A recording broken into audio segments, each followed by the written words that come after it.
Les 5 minutes de la gestion, bonjour. Je suis avec Christian Ginolac, le patron de Gaspal Gestion. Bonjour Christian. Bonjour Hubert. Alors, l'actualité, on va dire du mois de juin, on est début juillet. C'est des grands marchés financiers. On a l'impression qu'ils ont consolidé malgré cette guerre commerciale qui fait l'actualité.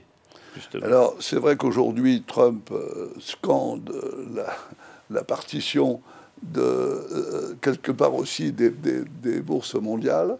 Donc on n'est pas étonné de voir que les marchés financiers en Allemagne et en Chine subissent des baisses, puisque ce sont les premières cibles de Trump, alors que le marché américain, lui, se tient bien, et notamment le marché de la technologie, le Nasdaq, qui a les meilleures performances. Alors, ça, bizarrement ou pas bizarrement, ça semble coïncider avec l'évolution du cycle économique, confirmation de la croissance aux États-Unis et plutôt inflexion de la croissance un peu ailleurs. C'est exactement ça. D'ailleurs, les indices PMI qui sont sortis hier et aujourd'hui montrent très bien qu'aux États-Unis, l'accélération de la croissance se poursuit, alors qu'en Europe, le point haut a été atteint en février, et depuis, on est toujours en croissance, mais en décélération. Nous allons regarder ça, ou ce qu'il faut en faire avec la gestion.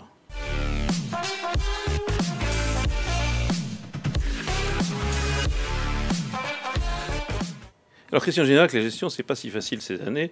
Si on regarde dans le rétroviseur, presque toutes les classes d'actifs font rien ou pas grand-chose en 6 mois, globalement. Globalement, mais si on regarde dans le détail, il y a des valeurs qui depuis le début de l'année, ont pris 40-50%, et d'autres qui, en sens inverse, ont perdu 40-50%.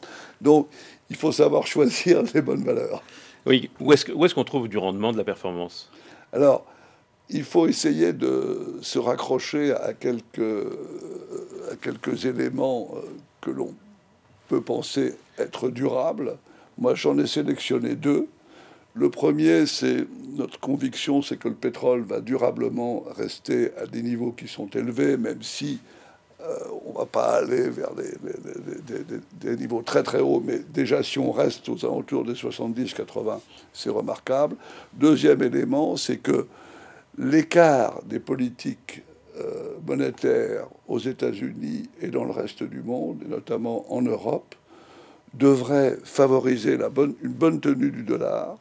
Une bonne tenue du dollar, c'est favorable également à un certain nombre de secteurs économiques, dont, alors c'est là où il y a une conjonction de planètes formidable, dont les valeurs pétrolières. Donc on retourne à zéro. On tourne en rond, puisque le pétrole est vendu en dollars. Alors, finalement, vous estimez que les banques centrales, la Réserve fédérale, la Banque européenne, les banques du Japon et de Chine, ont donné une règle du jeu qui permet d'avoir une allocation d'actifs à peu près portée sur de la visibilité?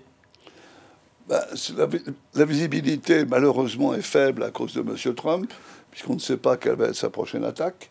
Par contre, les banques centrales ont donné très clairement leur direction. Les États-Unis, la hausse des taux, et même a, comme vous savez, raccourci ces délais entre deux interventions de conférences de presse. Donc maintenant, c'est chaque mois, donc ça peut accélérer.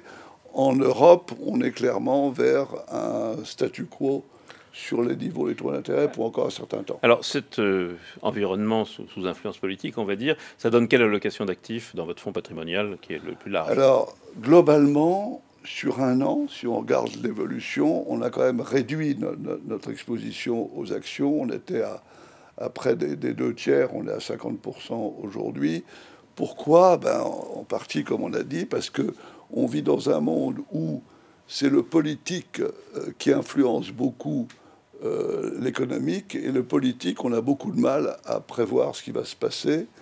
Donc, face à ces incertitudes, on a tendance à replier un peu la toile. Alors, en face des 50% d'actions, vous avez quoi? Alors, en face, on a bien sûr des obligations, mais de duration courte. Et on a créé depuis le début de l'année une poche sur les anticipations d'inflation pour jouer la hausse de l'inflation qui va se développer, c'est notre conviction, ne serait-ce que par l'entraînement des salaires. Bien, c'est une bonne chose. Alors les pistes d'investissement, les secteurs? Alors l'investissement des secteurs, ben, revenons à nos préférences. Pétrole, dollar, donc quels sont les facteurs? Les secteurs, ben, le pétrole, ce sont les valeurs pétrolières, les valeurs parapétrolières. En sens inverse, attention aux gros consommateurs d'énergie. Le dollar, c'est bien entendu les grands exportateurs comme le luxe.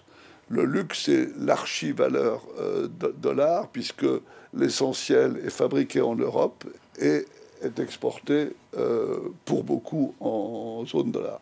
Alors, deux cas d'investissement pour finir. Alors, bah, c'est difficile de passer à côté de notre champion national du pétrole qui est Total. Total, c'est formidable.